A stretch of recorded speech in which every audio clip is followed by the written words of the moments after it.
Thank you all for joining us today. We are thrilled to have so many people here, and we look forward to a lively discussion. We are joined here today with three presenters. Ron Johnson has been President and CEO of Shore Medical Center since 2010 and with the hospital since 1996. Prior to joining Shore, Mr. Johnson had been the Principal Consultant with CSD Consulting and Systems Integration in Philadelphia, where he provided management consulting, program and project management to a large number of clients across multiple industries. Ron has an MS in Information and System Sciences from Richard Stockton College and an MBA from St. Joseph's University. Dr. Jean Rowe, our next presenter, joined Shore Medical Center as Chief Medical Officer in May 2012 after a distinguished career in the Midwest. Board certified in internal medicine and with more than 20 experiences in clinical practice, Dr. Rowe received her medical degree with the highest distinction from Indiana University School of Medicine in Indianapolis and completed her residency at Indiana University Medical Center. While on the staff of Parkview Hospital in Fort Wayne, she became the youngest and first woman to serve as medical staff president. And our final presenter today is Dr. Mary Jo Gorman, CEO and founder of Advanced ICU Care. Dr. Gorman has been recognized nationally as a leader, innovator, and pioneer in critical care medicine. She's practiced as an intensivist and a hospitalist and held numerous leadership positions in these specialties. A former president and 6-year board member of the Society of Hospital Medicine, she was awarded Master in Hospital Medicine in 2010 for her contributions in that field. Additionally, in recognition of her leadership and entrepreneurial accomplishments, Dr. Gorman was named one of the top 25 women in healthcare by Modern Healthcare and also selected as one of Ernst & Young's 10 entrepreneurial winning women in the United States in 2011. At this point, I'm going to turn it over to Dr. Gorman. Hello, everyone. Welcome. Thank you very much for joining us. We're very happy to be here today. We have a straightforward, simple agenda. We're going to start by looking at the crisis in the ICU today, then talk about how this national situation impacted Shore Medical Center directly, and how their approach helped them solve the crisis. So if we think about the hospital today, it has a lot of challenges, but the ICU is a particular area of crisis for hospitals. And this starts with having too many patients coming into our ICUs. And this is primarily driven by the aging population. 7 people a minute turn 65 years old, and those individuals who are over 65 years old use the ICU 3 times more than the under 65s. And our patients are not the only ones who are aging. We have our doctors and our nurses who are aging, and we do not have enough professionals. Particularly in the ICU space, only 1 in 5 hospitals has the number of recommended intensivists in their ICU. And because we have not taken a very standardized approach to our ICU, we're spending a lot of money in our ICU. In fact, hospitals are spending around 40 cents of every dollar in their ICUs today. And much of this can be related to the fact that we have failed to standardize our care in the ICU. We don't have as much money as we would like in our hospitals, but particularly in the ICU, we have a challenge because many of the patients there are Medicare patients, and they often do not have as much funding as our commercial patients. One of the struggles in the ICU has been that it's been very difficult to gather the information we need and have the data to tell us how we're performing in the ICU. It's often very labor-intensive and manual, and many, many times is not adjusted for the severity of illness. So we sometimes get off track and making changes in things that we shouldn't make changes in and not really realizing how our performance is. And all of these problems lead us to have too many errors in the ICU. Several studies have shown that 54,000 preventable deaths happen in our ICUs every single year. So depending on where you live, think of your biggest professional stadium that you have there. We happen to be in St. Louis, and our Cardinal Stadium can hold almost that. And so that's how many people every year we have that are dying preventable deaths in our ICUs. So this national crisis plays out locally in a number of different ways, but Shore Medical Center is a really shining example of how they've overcome some of these challenges. And we're going to start with Ron, who's going to share his experiences at Shore. Before I dive into the ICU, I want to tell you a little bit about our organization. We're in Somers Point, New Jersey, in southern New Jersey, about an hour outside of Philadelphia. It's a very competitive market here. There's several large systems that play in this marketplace. We are a long-standing affiliate for about 14 years now of Penn Medicine, and they provide much of the tertiary and quaternary care along with Children's Hospital and St. Chris's for pediatrics in this market, and we transfer to them for tertiary and quaternary care. We have a full range of services here. Our centers of excellence are focused really on cancer, cardiovascular, neuroscience, orthopedics. Our emergency room is very well regarded, and maternal child health. We have about 1,500 employees and 370 physicians on staff, of which about 225 of them are active inside the four walls of the hospital.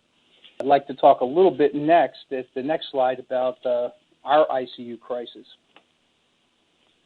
We had taken several years and some consultants from the Baltimore area to really try and put an intensivist program together based on hiring or employing or contracting intensivists for hands-on care. And we had not been successful. And a lot of that was contingent on the fact that we had a critical care pulmonology group that split their time between the ICU and a huge outpatient practice. And interestingly enough, the three physicians that staffed that practice had very different interests. One was very interested in sleep medicine.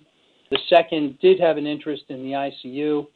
And the third was doing some very interesting things for lung lesion diagnosis, particularly using superdimension and endobronchial ultrasound for cancer diagnoses in a minimally invasive way.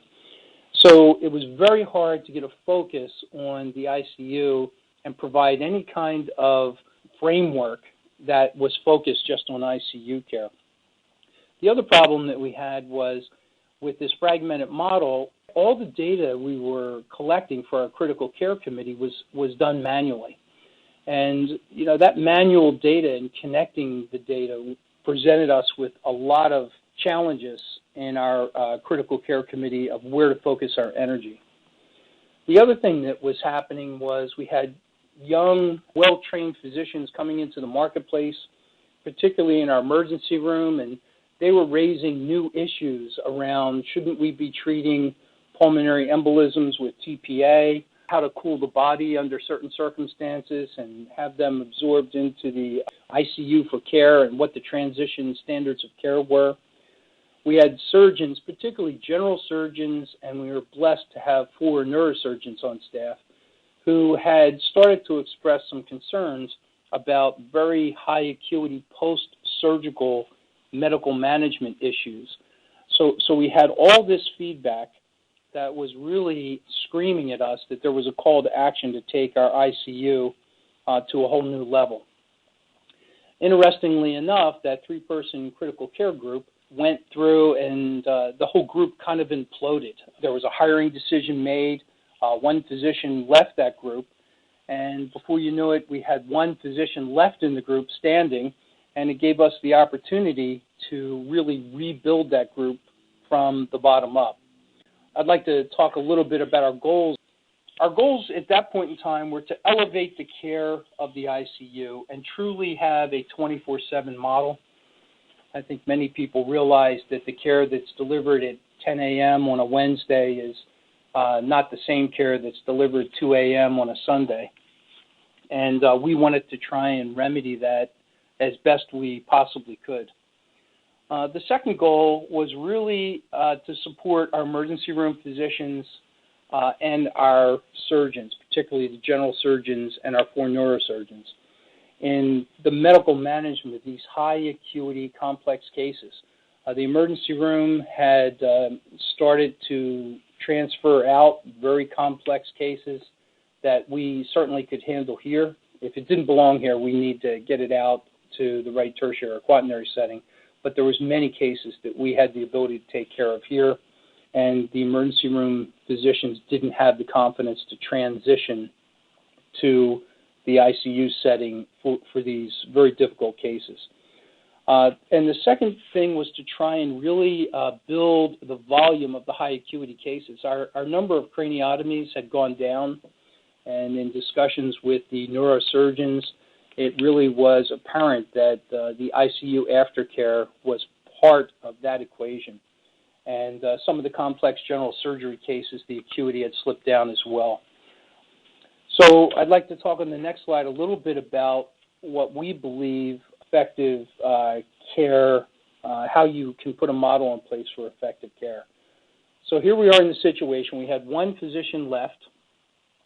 We knew we needed to rebuild the group, and we needed to build a team around the ICU, not so much people with different interests amongst the physicians.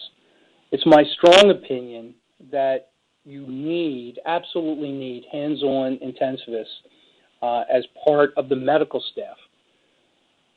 The difficulty is in trying to recruit intensivists. I think Mary Jo referred to the shortage of intensivists in the United States. So there was limited opportunities to try and get hands-on physicians to staff the ICU. And even if we were successful, we didn't think that we could have a 24/7 staffing model that was viable. And we're trying to balance the cost and the ability to recruit these individuals. They're highly sought after. And in many ways, they're recruited away from you as well. So our goal was to try and partner with a Tele ICU partner that offered the same level of care as the hands-on intensivist during the day in the alternative hours.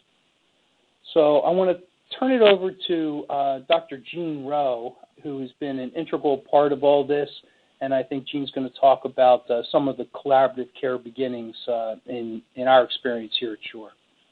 Good afternoon, and thank you, Mary Jo, for the introduction, and Ron for the historical perspective. The next slide is titled Collaborative Care Begins. We opened the Tele ICU at the end of January of 2013, but the true collaboration and partnership of care really began 6 to 9 months before the opening of the EICU. In that process and before any decisions were made, we looked internally and externally. We looked externally on the statistics and the realities of care for the critically ill, as Dr. Gorman pointed out, the aging population, the resources that you needed.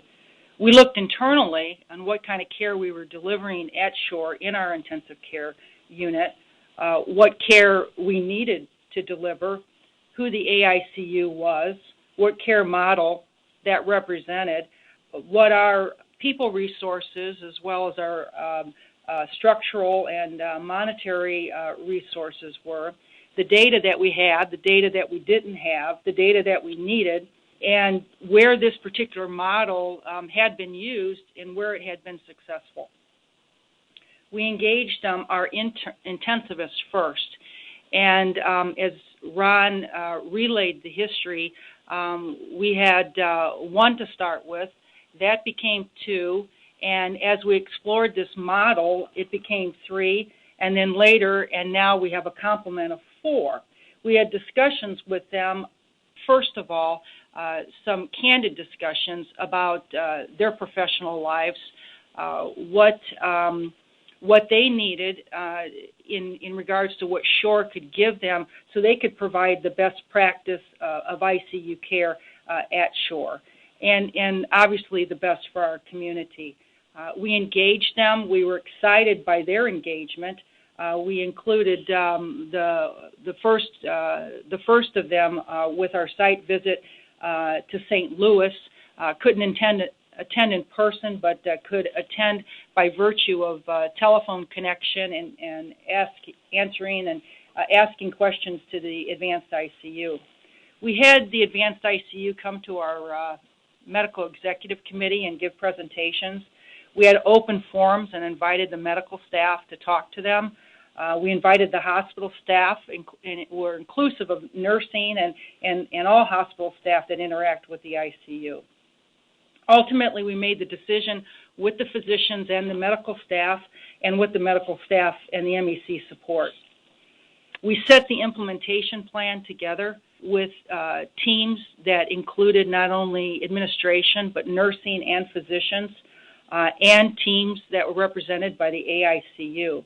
So the collaboration and the partnership really began months before the implementation, and I just outlined that to exemplify it in regards to how this is truly a collaboration and a partnership to provide the best model of intensive care unit care. It's not just technology, but it's technology that enables the best ICU care. Dr. Corey Skurlock is the National Medical Director for the AICU, and he was a presenter to many of those presentations to our MEC, but subsequently he returns to the MEC to review our quarterly data, and he's also available to physicians as well as nurses for any questions, available by a phone quite promptly, and really feels like he's a true member on site on the medical staff by his engagement. A little before and after type conversation. Prior to our collaboration with the AICU, ICU patient care was typical nurse and physician rounding on a daily basis. There was multidisciplinary rounds that were occurring, but without any consistent intensivist presence during the rounds. The nursing staff, I believe, was in a more passive than an active role in engaging in the patient care plan. There were few standard protocols of care. The critical care committee had basically stopped meeting. The measures and metrics that we did look at were more retrospectively looked at than prospectively looked at. The physicians, whether they were the attendings or the intensivists themselves, were stretched between their own outpatient practices, their ICU care, and their families. And achieving a true collaboration of care between all the physicians involved in a patient with the consultants and the nurses was a goal that was seemingly too difficult to reach. I believe that when you create a true collaboration of care and bring an expert team together and use technology to make the care more effective, more safe, more efficient, it lessens each individual burden, and it enables a revitalization of the care team. And here at Shore, I think we're witness to that, a revitalization of liking medicine more, whether you're a nurse or whether you're a physician, and knowing that you're contributing to a collaboration and a team. One of our intensivists recently told me that they feel like an additional expert partner. They're in the background during the night, but he also stated that he feels like he's in the background during the day because oftentimes they'll contact him to discuss maybe a hot potato issue or something not immediately obvious from their review of the chart. So they pick up the phone to initiate that conversation. The way our particular Shore ICU operates, to give you an example, is that we have the 4 critical care pulmonologists who are on staff. They work together seamlessly with the advanced ICU physicians to maintain the highest standard of care that we can deliver 24/7, 365. Each of them covers the ICU for a week, a month, and when they're in the ICU during the week, they're on call during the night, so they are best able to know the patient and the patient specifics. There's communication handoffs twice in a 24-hour period of time, handoff between the AICU team and our intensivist team every morning and then every evening, where they discuss possible pitfalls for patients, hot topics, things to watch. The Shore intensivists, in light of this model of care, have thriving outpatient practices. They have more control of their clinical time and their free time. And they have, I believe, a comfort of the confidence that their intensivist partners exist with the AICU, and they're able to rest through the night. So this particular care is seamless. Our multidisciplinary rounds are daily now and always led by an intensivist. Our critical care committee meets every other month, and we look at real data. And we qualify for leapfrog requirements because our ICU staff is truly staffed 24/7, 365. And I apologize, I get fairly excited about talking about this, and I may want to add a lot more, but I'll try to stick with the slides here. The next slide talks about improved physician satisfaction, and I think you can tell from my last few paragraphs that there is an improved physician relationship and satisfaction, but also nursing staff. The intensivist relationship with the nursing staff is healthy and I think mutually beneficial. I think that there's an improved respect for each other's important contributions in the patient care. This model is one of engagement and everyone, all boats rising to the same tide. I also would like to point out that we in healthcare often talk about safety nets for patients, whether inside or outside of the hospital, but I believe that collaborative care models such as this are safety nets for our intensivists, for our medical staff, and for our nursing in regards to creating job satisfaction as well as retention. The next slide, which talks about achieving the same level of consistent care. It's important to note that we implemented the Tele ICU model with the AICU without closing our ICU to certain attendings only. And I credit the MEC and the intensivist leaders for this. We didn't have to close our unit, but all patients and rooms are monitored with the telemonitoring equipment, and the AICU runs in the background for all of our patients. No one can opt out of this monitoring, and all the patients receive the best practices of care and care during urgent situations. About 95 to 97% of all our medical staff have chosen full support for the AICU, where the AICU team admits and continues the care plan with the attending. And the others have chosen basic support, where the AICU remains in the background, comes in if the patient's condition warrants in a crisis situation, but all of them, again, receive best practices of care and the same monitoring.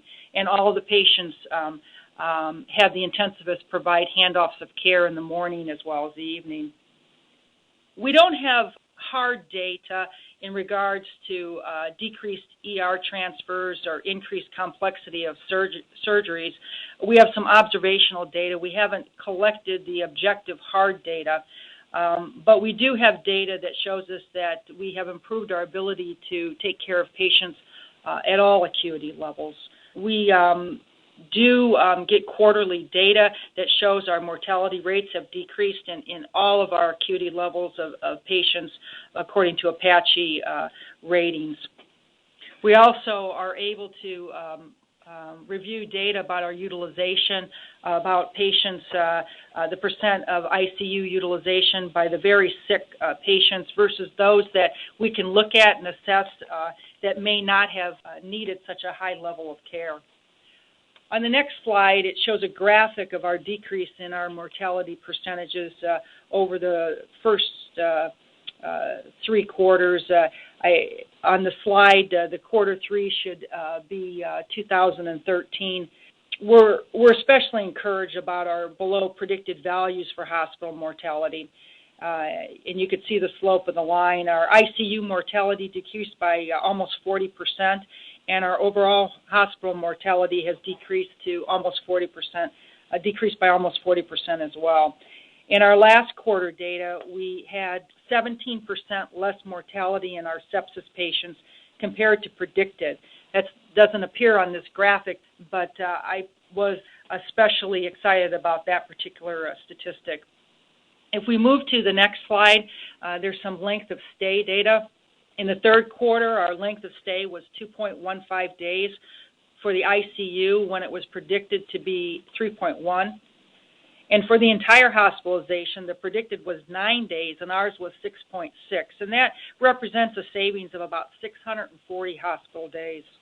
All in all, I'd say that the AICU model is an investment in a care model, an investment in building a true collaboration of care. When we utilize this optimally, it has to lead to the best outcomes of care.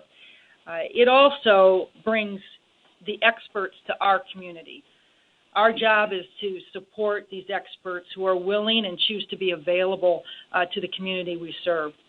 We don't want our patients to go outside the community unless they need a health care that we can't deliver with high quality and safety. Our shore intensivists are Philly and Boston trained.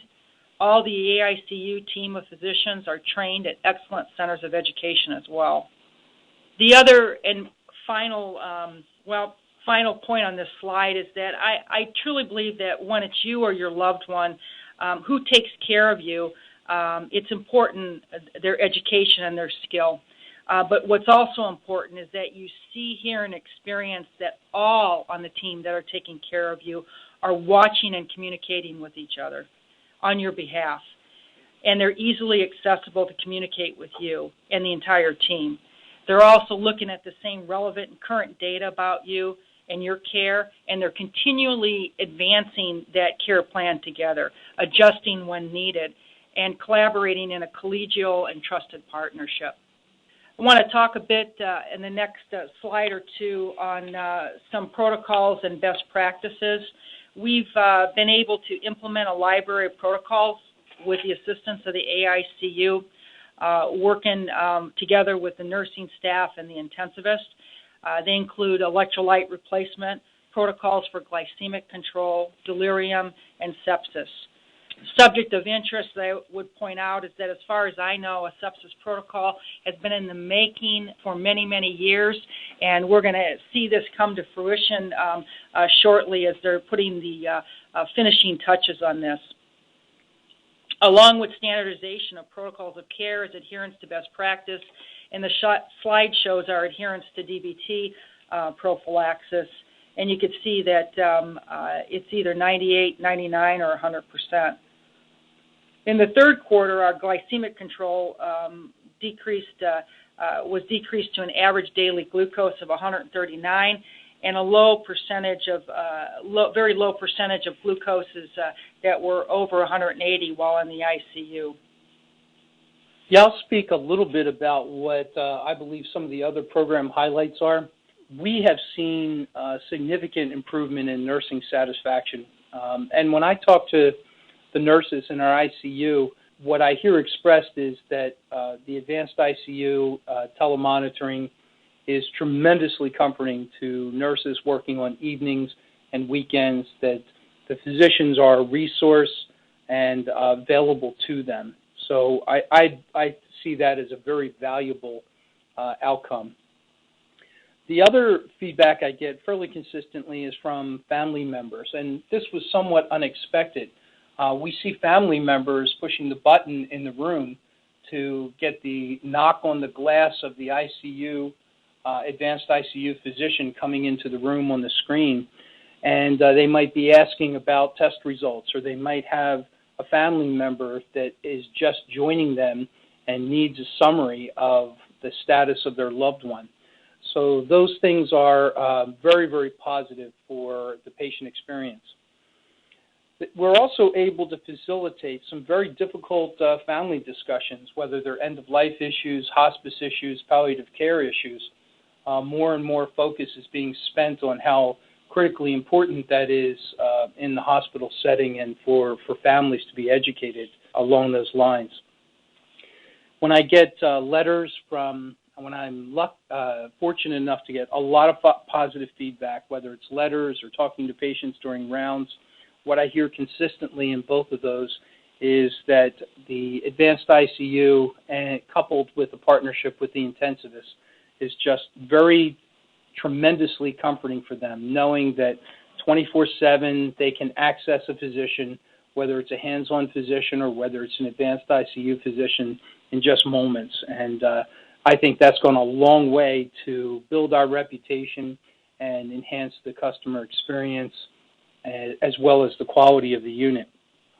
I also believe that this has been a very valuable part of our accomplishment of Plaintree accreditation. We were awarded that accreditation in July, on July 19th of this year, and I think it is absolutely a huge part of improving that patient experience and making every decision around the patient and the family in that unit.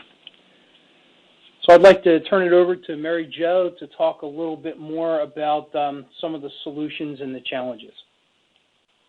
Thank you, Ron, and also thank you, Dr. Rowe. You'll see in front of you a slide with some of the different challenges that we hear from people that are impacting them in their facilities. So we'd like to understand a little bit better about which of these challenges you might be facing.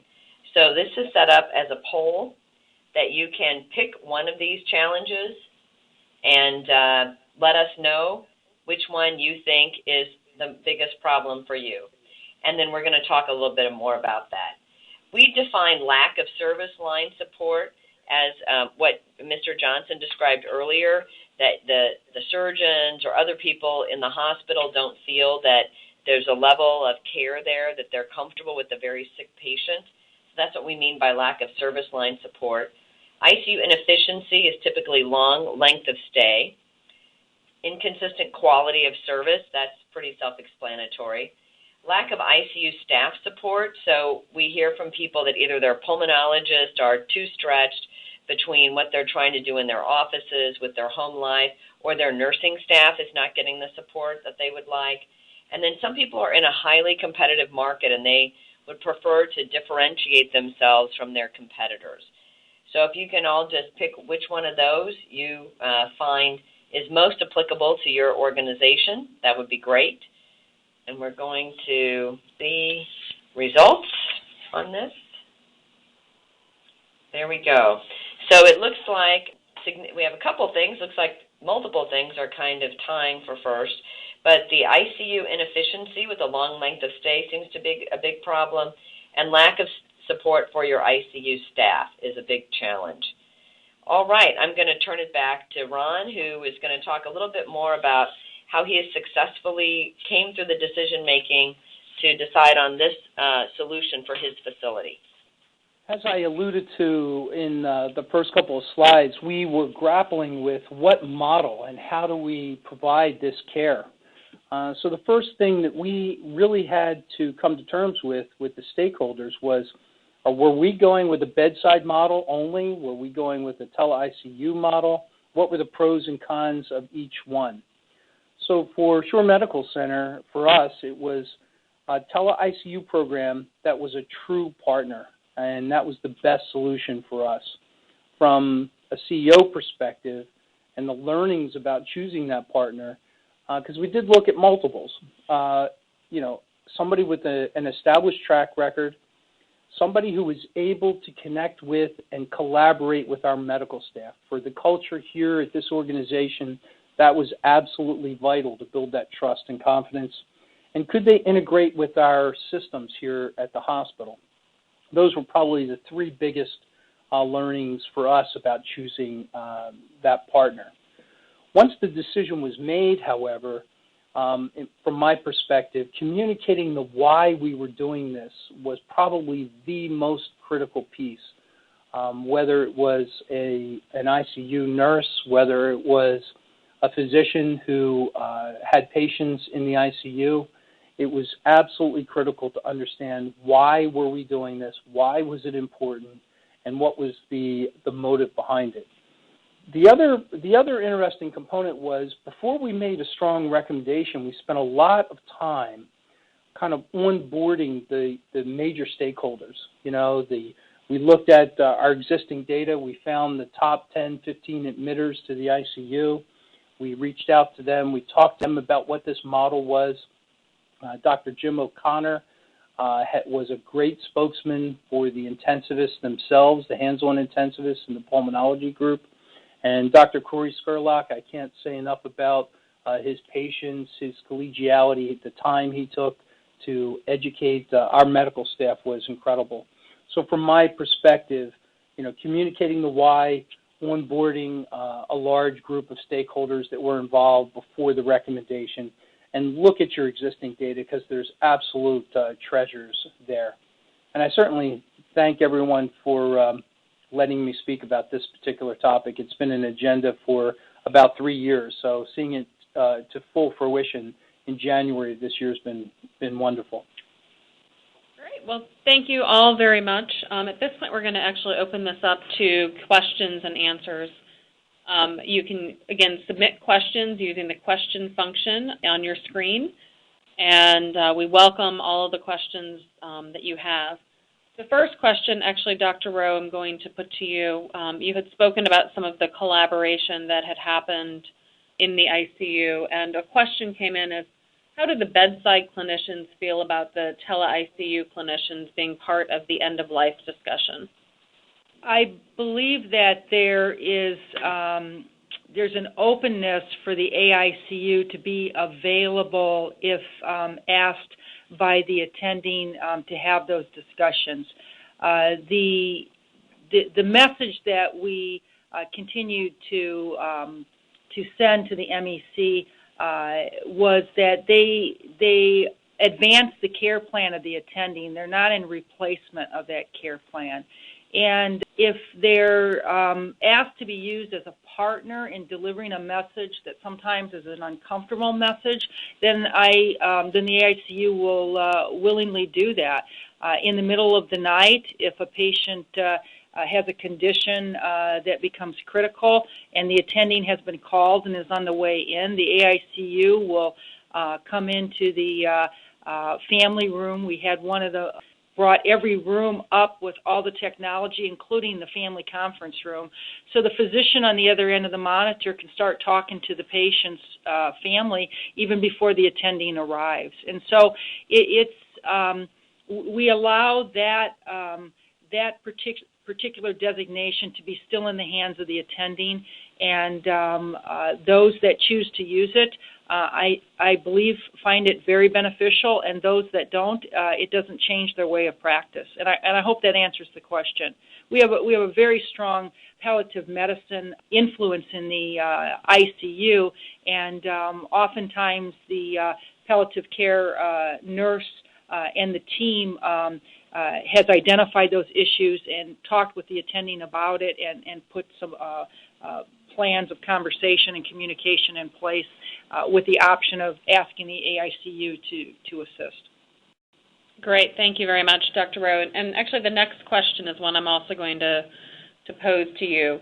Is your ICU an open ICU where any physician can admit and manage patients? And if so, how does the intensivist follow along, or how did you move towards having intensivists manage the entire ICU? Great.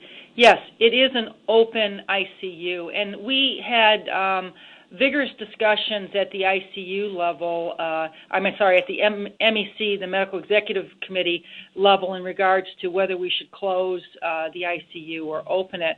And we also had some good dialogue at the board level. Because you want a standard of care, and you want the same consistent standard of care. And sometimes that requires closing ICUs or only allowing certain people with certain credentials. We elected to take the approach of not disallowing certain physicians from admitting their patients and attending, but saying that the ICU is open, but all will receive the best practices of care. All will have the AICU in the background. So that, to us, was being inclusive, but being inclusive in standardizing the quality and best practice. So how is it that we are able to have the handoffs of care?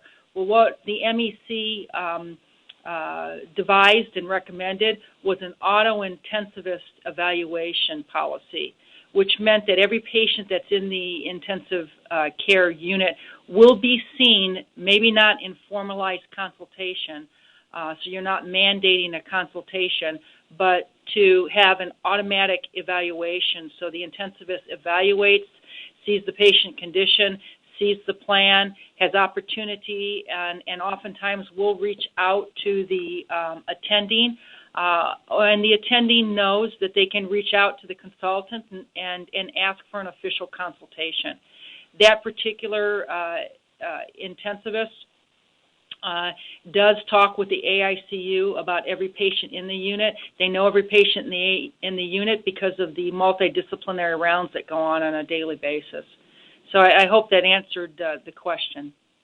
Great. Thank you very much, Dr. Rowe. Dr. Gorman, I'm going to address the next, there's a couple of questions that are actually similar. I'm going to address them to you. There's a few questions about the structure and how this works. Specifically, are the Tele ICU physicians credentialed at the hospital?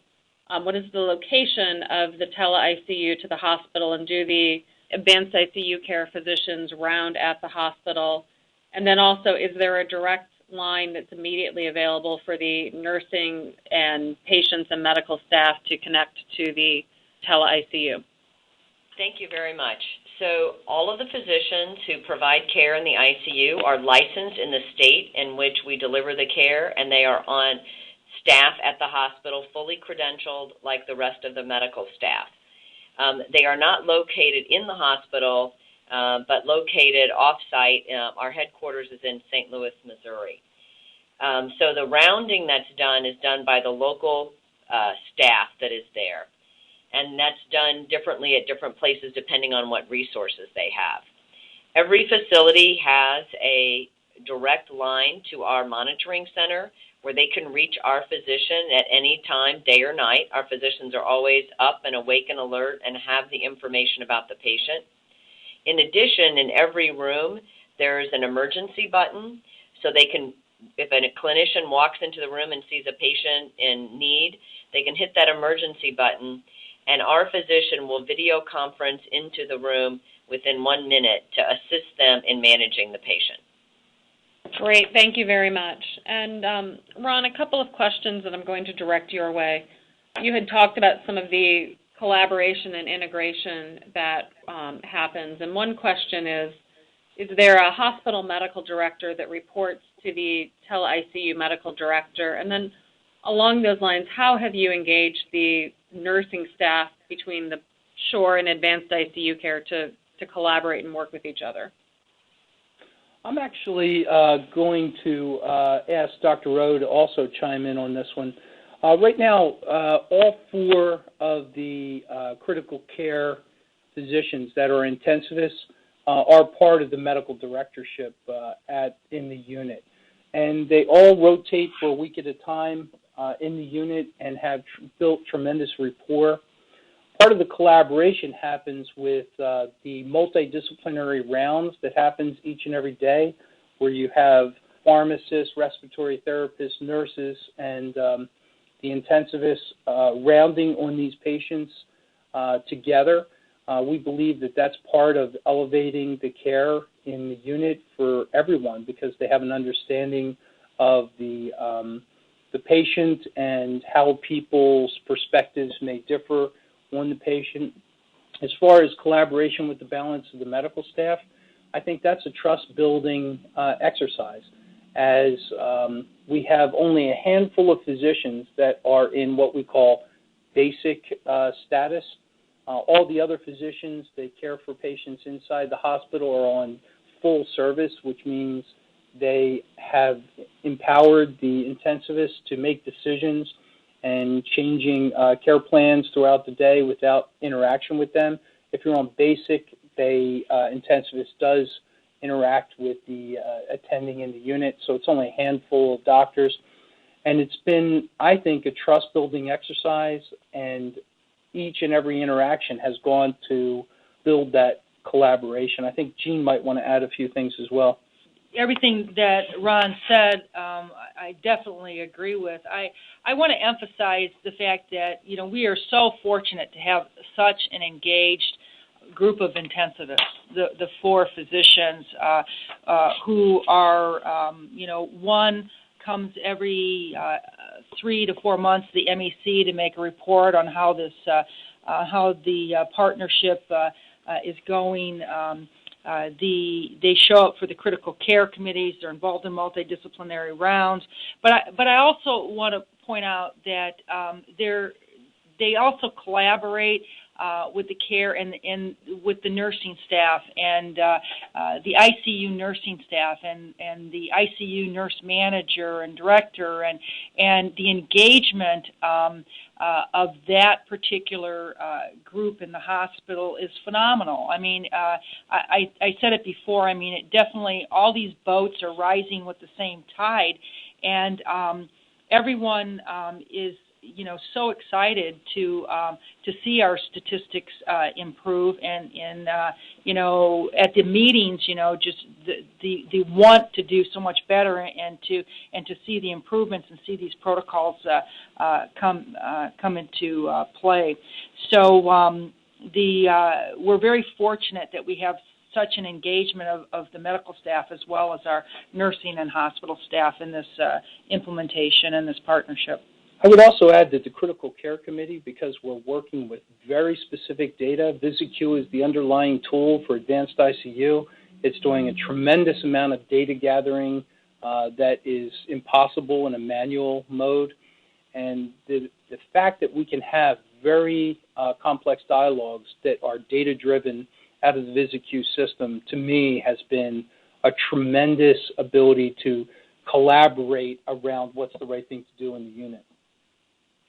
Great, thank you very much. And Dr. Gorman, there's a question I'm going to direct your way, which is a question regarding the IT and infrastructure, and if there's an average estimated cost kind of per bed in terms of what it takes to set up a Tele ICU on the hospital side. So the equipment that's required in every room is a monitor so that you can see the tele-practitioner's face, a video camera, which is able to look at everything in the room and zoom in and see very fine detail, like the patient's pupil, their armband, the IV bags, and then the emergency button that I mentioned.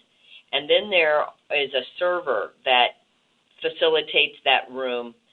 This is a non-technical kind of answer, but that's as part of that package. The installation of that and that equipment together is about $9,000 per room. And there's a company that provides all of it and installs all of it, so it's very simple for the hospital to have that facilitated. Great. Thank you very much, Dr. Gorman. Dr. Rowe, another question I'm going to direct your way. Are there any other private intensivists at the hospital who are available for consultation? And if so, how do you manage the input from those doctors? The answer is no. We have the 4 intensivists, and whether it was timing or to the benefit of our implementation, Ron had talked about the group previous to this imploded with the intensivists moving their separate clinical interest way. But also there was another group of intensivists, I recall maybe 3 to 4, that were also serving another local hospital that were already drawing away because of the time commitment to service 2 hospitals' ICUs. So presently, although we have probably 2 to 3 other physicians on the medical staff who have critical care training, the ones that wish to pursue critical care activity on a routine basis in the hospital are just limited to the 4 that we've engaged in this model of care. Great, thank you very much. And Dr. Rowe, I'm going to send another question your way. I also will encourage people, if they have questions, to continue to chat them in. But you had mentioned that there was some observational data that there was relief provided to the emergency room, as well as concrete data with a reduction in length of stay in the hospital and the ICU. Is there anything that you can elaborate on in terms of how that has been impacted? Well, I think the impact with the engagement of the emergency room physician in the critical care committee, and once the sepsis protocol becomes put in place, I believe that we'll be able to treat those patients more effectively and have a better partnership of care with the emergency room, and the emergency room feeling more confident and comfortable to place sicker patients in the intensive care unit as opposed to transferring them out. The surgeons will, on an observational basis, the surgeons have reported that they're keeping more post-surgical patients here that they otherwise would have thought about transferring to a center in Philadelphia for our locality, but or doing other surgeries. There's been some discussion with the neurosurgeons to increase the craniotomies. I haven't seen any statistics that would reflect that, but the observational data versus the reported data to me versus what we have as hard data from our AICU percentages, that's what I can report and that's what I can tell you. Great, thank you very much. We have a couple more questions that have come in. One question is related to other attendings, and do they elect to have an intensivist consultation, or do they primarily rely on input from advanced ICU care? And I think maybe Dr. Rowe, you might be the best one to answer that, or perhaps Dr. Gorman.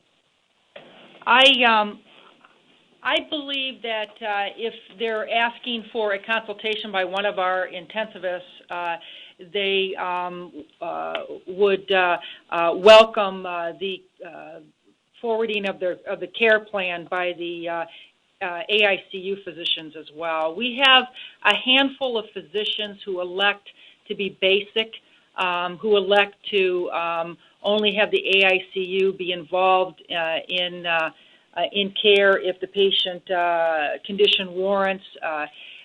Those particular physicians tend to want to manage their own patients and not involve the local intensivist as well. So those are few, and the majority has welcomed and asked for local intensivist consultation involvement in any of their patients that are in the ICU, particularly vent management, because our intensivists are pulmonologists, and also along with that we'll welcome the AICU involvement. And this is Dr. Gorman. What I have seen is that obviously there's a strong local relationship among the local medical staff, so we have not seen any attendings on staff prefer to talk to the Tele ICU intensivist and not talk to their local staff members. It's always in conjunction with what they can do together. Great. Thank you very much, Dr. Rowe and Dr. Gorman. I think another question that came in that probably both of you could speak to, or either one of you could speak to, is a question about, have there been any disagreements on the treatment plans between the on-site physicians and the advanced ICU care doctors? And if so, how are those disagreements handled? Dr. Gorman, do you want me to start with that? Sure, you can start. Sure. The answer is yes, of course. Any change that occurs in a medical center that involves the medical staff, there's disagreements with care plans amongst physicians, whether it's a consultant in the care and an attending, and that's normal medical care and behavior. I mean, to have your opinion. I mean, as physicians, that's what we have. We assess and we have opinion. When those disagreements occur, then there's a willingness always to discuss that. Oftentimes, there's no one right way to take care of someone, but there definitely is a standard of care. And the disagreements have not been the blatant differences in standard of care, just antibiotic choices or treatment choices. and they've been handled very professionally and with good results and understandings. Along with that, I mean, I would not be telling you the truth if I wouldn't tell you there weren't bumps in the road in regards to implementation and getting to know and establishing relationships. Of course there are. We're only as good as we can hand off and communicate, and the AICU has our data and has our records, and so what has not yet appeared in the records or in the data can't be known to someone else. And so sometimes there's been some crossing of the information where someone will write a note and not be aware because the surgical note has not been dictated, so you won't know what surgery the patient had. So, we have had very good results in regards to raising the issue, raising the concern, raising it and bringing it up to the nursing staff, talking to the physicians, getting the AICU so they know that there's been a concern and very responsive to reach out and talk to the physician or the nurse in that regard. Great. Thank you very much. This is very helpful. We are at about an hour, and we certainly want to be respectful of everyone's time. I'm going to take one final question, and then there's a few other questions that we will address offline, and if you have additional questions, feel free to send them in, and we're happy to work with you one-on-one. But the last question, I think, Ron, actually I'm going to hand this to you, although certainly anybody's welcome to chime in. You had mentioned the Plaintree designation, and congratulations on that, but a question came in. Could you explain what that designation is and how you think that the impact with the ICU has helped achieve that designation?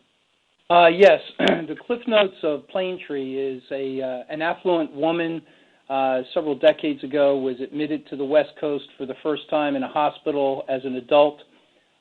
She was appalled by two things. First, the sterility and coldness of the environment, and secondly, and more damning to healthcare, was the sterility and coldness of the caregivers. She made it her life's mission to found an organization that would fundamentally change that, and she founded the Plaintree organization. For the physicians on the call, Plaintree was where Hippocrates taught the first medical student. It was actually a sycamore tree. Bottom line is the goals of the organization were to create the environment to be more healing with natural light, with colors, with art, with music, to demystify healthcare with things like accessibility of the medical record, and to fundamentally change the culture of the caregivers to put the patient and family in the center of each and every decision that was made in care. So that's kind of what the Plaintree designation is. We were the first in New Jersey, the 19th in the United States, and the 39th in the world to receive that. It's about a 3.5-year journey for us, and the most difficult piece for us was the patient experience component, the HCAP score. For those of you who track that, the Mid-Atlantic region is notoriously tough graders, so the average score, I think, is something like a 65. In the Midwest, where Gene comes from, they're all very nice, and the average score is like 85. So they don't grade on a curve, and we had to reach the national norms for HCAPs in order to meet the 23rd of the 23. You don't get an A, B, or C. You either meet it or don't meet it. And we reached that in July 19th of this year. How I think that connects with the ICU is that the care, the rounding, the intensivist being in the unit for continuity of care, the collaboration and the coordination with the advanced ICU and that quality of care and accessibility evenings and weekends, to me, has enhanced that patient experience, has built a collaborative team of multiple stakeholders, and I think that through the letters that I receive and through my conversations with patients and caregivers in our organization, I believe that certainly has played very strongly in our Plaintree designation. Great. Thank you very much. Ron, thank you for your time, Dr. Rowe for yours, and Dr. Gorman for yours, and to all the participants, thank you so much for joining us. If you have additional questions, please feel free to send them. We'll be happy to address them individually via email or phone calls. And then as we wrap this up, we would certainly appreciate your input, and so there's going to be a short survey that's going to appear. So before you log off and head back to your day, if you could take a few minutes to fill that out, we really appreciate your input. Again, thank you very much, and we appreciate it. Thank you. Have a good day. Thank you very much.